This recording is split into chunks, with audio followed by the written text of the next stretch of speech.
नमस्कार मित्रांनो, तुम्ही आता एक फर्स्ट व्हिडिओ बघितला असता, पहिला भाग बघितला असताना माझं सकाळचं रुटीन. आता वाजत आले तर 11.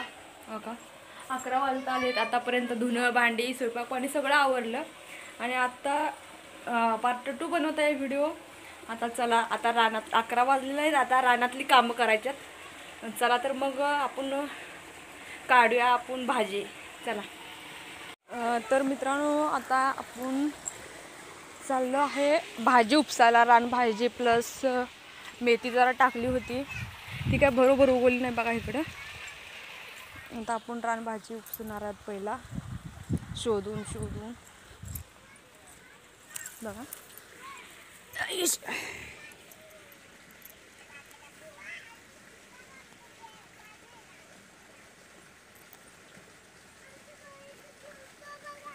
तर मी रानभाजी उपसत आहे. ह्याला रानभाजी म्हणायचं मित्रांनो. ह्याचं बी कोणत्याच दुकानात भेटत नाही. ही तांदळाची भाजी आहे. ही बी कुठल्याच दुकानात भेटू शकत नाही मित्रांनो. ही रानभाजी रानातच उगवते. तर इथं आम्ही घातलो होतो कोथिंबीरात तर उगवलं नाही. तर ही रानभाजी इथं उगवली होती. तर आता आपण उपसणार आहोत, नाहीतर सासूबाईकडनं वरडा खायला लागेल. चला उपसूया.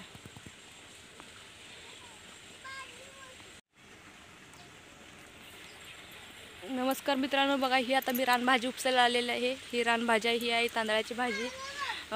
ही कोणत्याच दुकानात ह्याची बी भेटत नाही. कोणत्याच औषध दुकानात ह्याची बी भेटत नाही. ही रानभाजी आहे, ह्याला म्हणतात तांदळाची भाजी.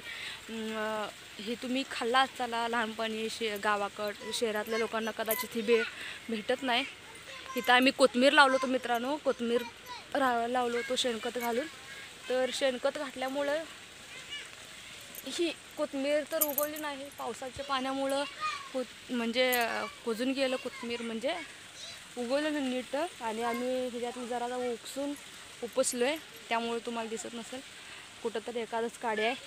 तर मी आता रानभाजी उपसत आहे, ही तांदळाची भाजी. तर मित्रांनो चला, मी भरभर तांदळाची भाजी उपसून घेणार आहे.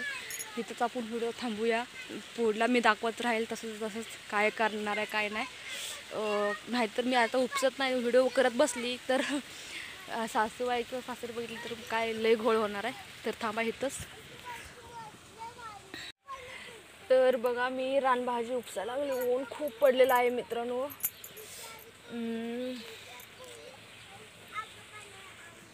तिकडं बघा आमच्या पोरी.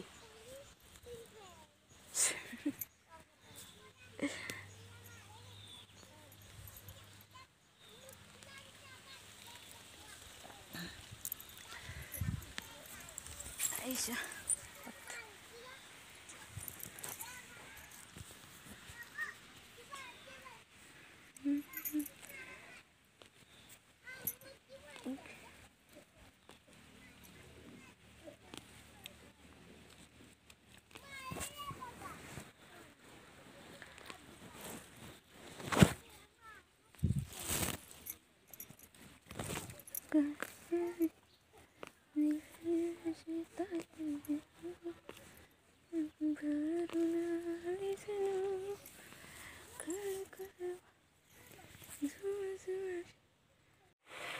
तर मित्रांनो भाजी उपसायची झालेली आहे. आता धुवून आता बाकीचं काम करायचं आहे.